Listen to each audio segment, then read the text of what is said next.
안녕하세요. 저는 전남 진도군에 있는 보존교회에서 목회하고 있는 김행복입니다. 제가 한 번은 몸이 편치 않은 환우분을 방문한 적이 있습니다. 그런데 이분은 우울증까지 앓고 계셨어요. 그래서 이야기를 나누다가 이분이 그래도 하나님을 믿는 분이구나 라고 생각했어요. 왜냐면 저한테 기도를 부탁하시더라고요. 그리고 또 계속 이야기를 나누는데 이분이 아주 약간의 확신을 갖고 이야기하는 겁니다. 전도사님, 저는 제가 금방 나을 수 있을 거라고 생각해요. 그래서 믿음이 좋구나 라고 생각을 했는데 계속 이야기를 하는데 이상하게 이야기를 하시는 거예요. 뭐라고 이야기하시냐면, 왜냐면 제가 매일 하나님한테 기도하고 또 부처님한테도 기도하고 있습니다. 그렇기 때문에 저는 금방 나을 거예요. 여러분, 부처님과 하나님 우리가 동시에 섬기고 기도하고 찬양할 수 있을까요? 기독교적 관점에서 보면 불가능합니다.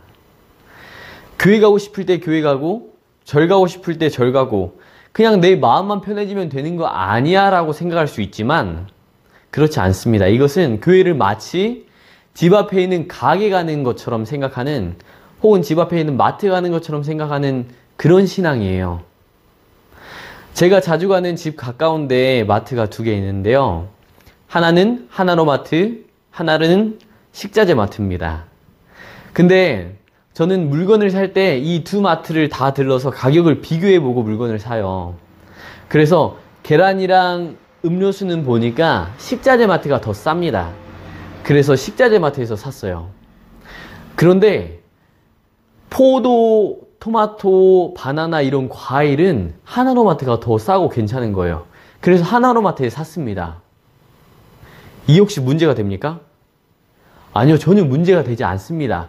그리고 마트도 이 일 때문에 불만을 갖지 않아요. 왜냐하면 마트는 그런 곳이기 때문입니다. 제가 돈을 지불하고 필요한 걸 사면 돼요. 그런데 종교는 그렇지 않습니다. 내가 필요한 게 있어서 내 돈이나 시간, 정성을 쏟고 투자해서 원하는 것을 얻어내는 그런 게 아니에요. 종교에는 관계라는 게 있습니다. 그래서 마트나 가게보다는 결혼과 오히려 더 비슷합니다. 비교하고 이런 것보다는 오히려 약속과 신뢰가 더 중요시돼요. 자, 저는 아직 미혼인데 생각을 해볼게요.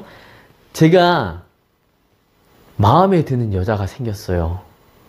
저는 운동을 좋아하는데 이 여자도 운동을 좋아해요. 그래서 이 사람과 결혼해서 같이 운동하면서 결혼 생활을 즐기면 좋겠다 해서 결혼을 했어요. 그리고 실제로 결혼을 하고 이제 이렇게 운동하면서 시간을 보내니까 어때요? 너무 좋아요. 그런데 시간을 보내다 보니까 안 좋은 게 하나 생각이 떠오르는 거예요. 뭐냐면 이 사람이 운동은 좋아하고 좋은데 요리를 못하는 거예요. 그러니까 밥 먹는 시간이 즐겁지 않습니다. 그래서 제가 밥 먹을 때는 또 다른 여자를 만나서 요리해달라고 하고 같이 결혼 생활을 보내요. 그리고 운동할 때는 이 사람과 결혼 생활을 보내요. 여러분, 이게 맞는 일인가요? 이거는 말이 되지 않습니다. 왜냐하면 결혼을 한다는 것은 내 아내를 다른 어떤 여자보다 더 우선시 두고 사랑하겠다. 그리고 다른 사람으로 절대 이 사람을 대체하지 않겠다는 맹세를 하는 것이기 때문입니다. 그래서 혹 이 사람이 부족한 점이 보이더라도 다른 사람으로 이 부족한 점을 대체하지 않는 거예요. 우리가 친구들은 여러 명일 수 있습니다. 그런데 배우자는 단 한 명이어야 해요.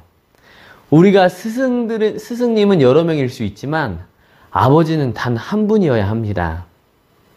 신앙도 마찬가지예요. 여러 가지 것들을 비교할 수는 있습니다. 하지만 여기 갔다 저기 갔다 이렇게 자꾸 왔다 갔다 하는 것은 바람직하지 않아요.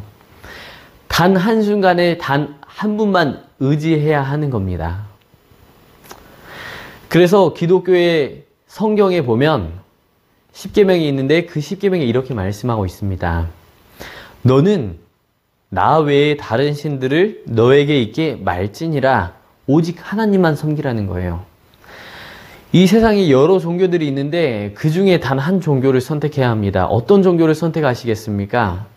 저의 교회, 저의 기독교를 자랑하겠습니다. 이 기독교는 어떤 종교냐면 하나님이 세상을 이처럼 사랑하사 독생자를 주셨으니 이는 저를 믿는 자마다 멸망치 않고 영생을 얻게 하려 하심이라. 기독교의 하나님은 우리를 사랑하는 하나님이에요.